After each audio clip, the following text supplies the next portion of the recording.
The Life and Trials of Sir William Wallace.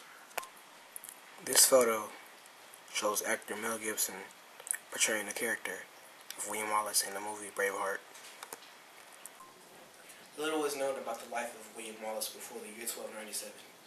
It is known that he was the son of a Scottish knight/landowner, and that his name in that language, Wallace, means the Welshman.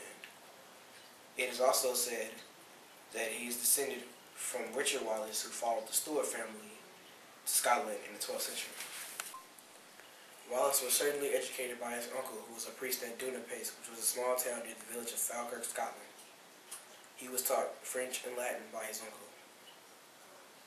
Due to his military success, it is said that he had prior military experience. In 1296, Scotland was conquered by the British. King Edward I cruelly taxed many of the Scottish people. He imprisoned many of Scotland's nobles, and he expected them to serve in his army against the French. The people of Scotland were outraged. Revolts spread all across the country. In May 1297, William Wallace slew William Hazelrig, the English sheriff of London. Soon, his rising gained momentum. As it is said, men oppressed by the burden of servitude under English domination, they began to swarm to him like bees. Operating out of his base in the Ettrick Forest, William Wallace led successful attacks in Scone, Ancram, and Dundee.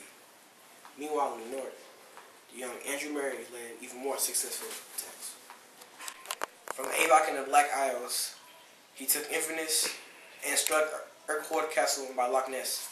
His medieval allies cleared the west, whilst he struck the northeast.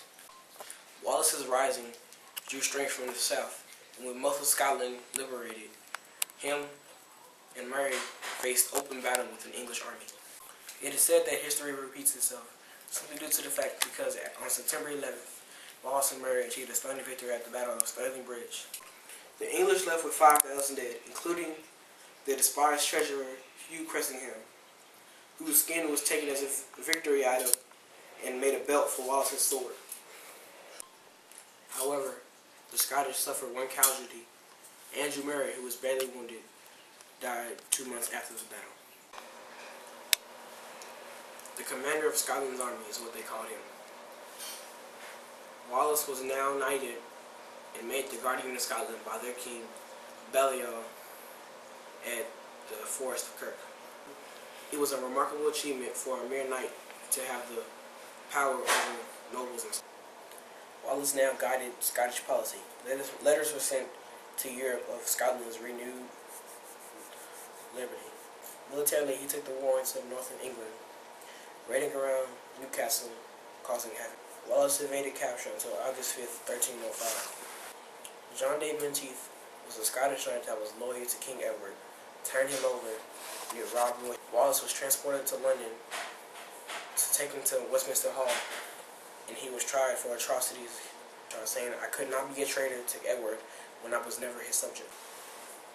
With this, he stated that the late John Balliol was his king. Following the trial on August 23rd, 1305, Wallace was taken from the hall, Westminster Hall, stripped naked and dragged through the city.